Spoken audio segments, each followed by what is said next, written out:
there was a lady from Botswana at one of those rubies. I don't remember if it was 17 or 18. Might have been 19.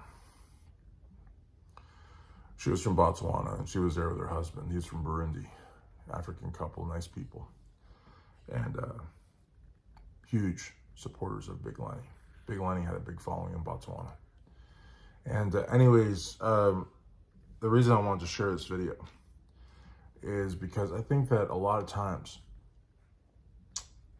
when you make it big on social media, you kind of forget the little people. And I know that a lot of people now see big numbers on Instagram and TikTok and YouTube, Facebook, whatever. Back in 16, 17, 18, 19, those years, I know it's not that long ago, but it, I mean, look, in terms of social media, a few months can mean like a year or two. It can mean like so much long. I mean, just, it's like things happen so quickly, but at the same time, they have very lasting effects. But back then, I mean, I just feel like back then it felt like it was like a bigger audience, like a bigger reach. I don't know. You know, there weren't like weird algorithms, like these social media apps wanted people on. They wanted influencers to get big. They weren't trying to jam you up. And I just felt like, and maybe it was because it was a Ruby. I don't know, guys. Like I've had press passes to the Olympia, press passes to the Arnold, covered shows internationally, covered expos, gone with PJ up and down the country. I mean, honestly, it was weird. It was weird, but a really cool weird.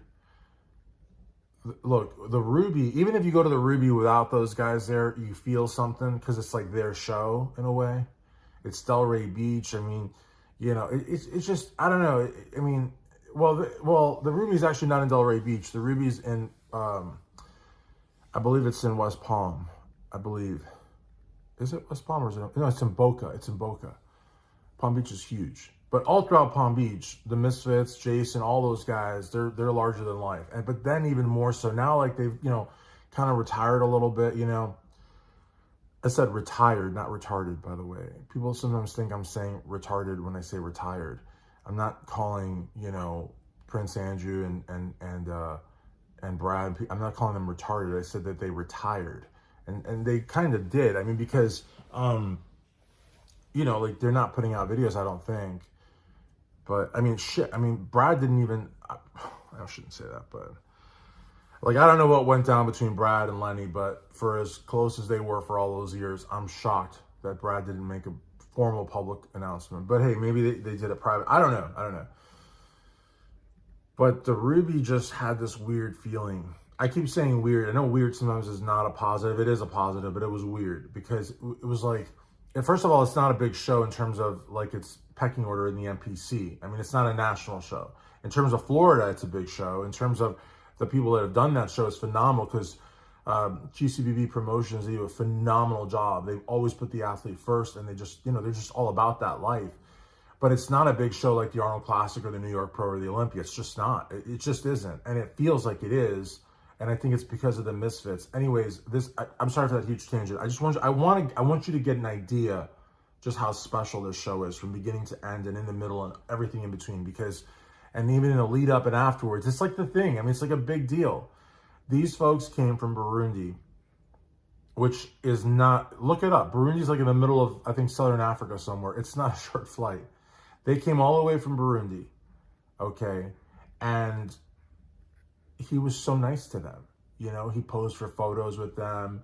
The lady had a flag from Botswana. They held up the flag. I mean, it was just a really, really cool thing, you know. And then, well, the gentleman asked Lenny to sign a couple of something, you know, of his wife's, and he did. And it was absolute pandemonium. You know, Big Lenny and the African couple, and it was just like one of, these guys would get mobbed. I mean, like literally mobbed at the Ruby. I mean, women, men, you know, old guys, old ladies, they just wanted to be near them. It was like pumping iron. Mr. Olympia, ain't nothing but a peanut, yeah, buddy, in that sweltering heat, and I mean, it was just, I mean, if you don't believe me, ask Dale and ask Cornelius. They were blown away when they went to their first Ruby, and I know they were, and they can't deny it. I mean, Dale is like a god. You know how many people, listen, let me tell you something. Let me tell you a couple of three things. To quote Phil Leotardo on The Sopranos. That's the dumbest line ever. Let me tell you a couple of three things. Do you know how many people went up to Dale in my presence after the contest and said, you should have been second? It's funny to me to read it online because I was there. And I'm telling you, like, at least, I don't know, like 30, I don't know, it's just a lot of people. Maybe more than 30. A lot of people were coming up to him and saying, man, you should have been second. Damn, what were they thinking? I mean, it was like that. Now, a lot of people didn't say first, only because the guy that took first was like a freaking genetic. I mean, he was ahead of Dale. He was ahead of Dale. But everybody thought Dale should have been second. Everybody. I didn't meet a single person at the Ruby or after that was a legitimate fan that said Dale shouldn't have been second. Giving Dale third was something that changed bodybuilding in Southern Palm Beach County, maybe forever, because people still talk about it at Krispy Kreme, Dunkin' Donuts, Tim Hortons. I'm not kidding. People drink coffee down there, and they sit in the shop, and they drink their coffee, and they eat donuts, and they talk about Biden falling asleep, and they talk about the lunatic in Iran, and they ask themselves, to this day, why did Dale not get second place? But Big Lenny, though, with this African couple, it was cool. It was like rock and roll, man. It was like rock and roll. It was like Motley Crue on the Dr. Feelgood tour. You know what I mean? It was just really cool to see. And I could tell that Lenny, I could tell that he enjoyed it. You know, he loved it. You know, he fucking loved it. Excuse me for cursing. I shouldn't curse. He freaking loved it. He freaking loved it. Okay? I mean, he was in his element. You know, he was with his people. You know, there's no cookie cutters there. There's nobody to tell him to clean his apartment up. There was no one there to say, hey, you know, you should lighten up on the gear. Big Lenny didn't lighten up on the gear. Big Lenny didn't lighten up on the lifting or the eating. This wasn't a hobby for him. He wasn't doing this to see what he would look like after 6 months. He wasn't doing this to do something interesting on the weekend. This was his life. This is what he was about. And I'm telling you, people flying from freaking Burundi, that's not surprising. You would be surprised today, but I kind of wasn't surprised. I mean, I got to just tell you, these guys are huge. And they got bigger when they went on RX Muscle. That's a premier bodybuilding website. That is the king of bodybuilding websites, owned by David Palumbo. They kill it. And who? MD's gone. RX Muscle outlasted Muscular Development. That's how badass Dave is. And Juan Romano, Lee Priest, and Greg Valentino, and all those guys. They're bigger than MD. They won. And so when Big Lenny was going on there all that time, with Brad and Prince Andrew in the background, see, that's what I'm talking about. Brad, man, what's going on with you, man? I know you didn't get a lot of airtime, but that's because of you. You didn't want the airtime, but you were still there. You became a larger-than-life individual as a result of working with Big Lenny. Big Lenny loved you.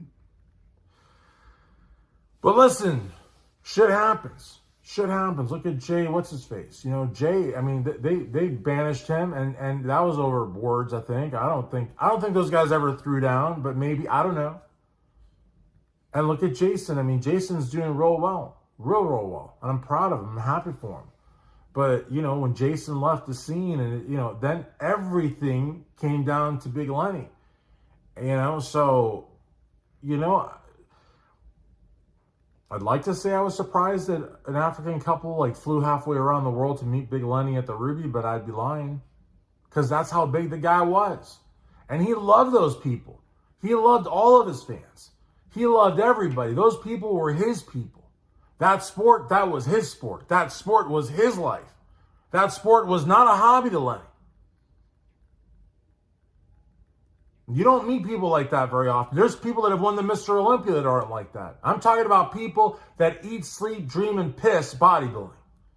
Got to get the piss in there for the piss troopers. Because you guys live it too. I mean, you know what it takes to open up jar after jar after jar after jar of whey protein, scoop it, put it in a shaker, shake it, drink it, eat your bland chicken and your white rice, go to the gym and train, get beat up by chiropractors, get beat up by massage therapists, just so that you can flex the muscle in its best possible light, in its best possible form. That was Big Lenny's life. He wanted to be some cookie cutter somewhere. He could have stopped bodybuilding. He could have started writing ebooks and going on shows and talking about how evil bodybuilding was and how it ruined his life. You know, people get paid a lot of money for that stuff. Go on there and be a little big pile of poop.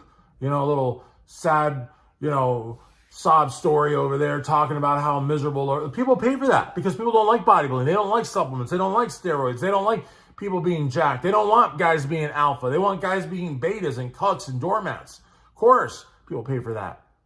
But that's not what he was about. He was about bodybuilding, about the muscle. He was about the training. He was about saying whatever the hell he wanted to say. He didn't care about woke culture. He didn't care about cancel culture. He didn't care about your feelings. Fuck your feelings. He didn't care about your feelings. You know, he was Big Lenny, goddammit. He was Big Lenny. And that's why those people flew from Burundi and Botswana and Timbuktu and China. Everybody flew to meet Big Lenny. That's why. Because Big Lenny was bodybuilding, goddammit.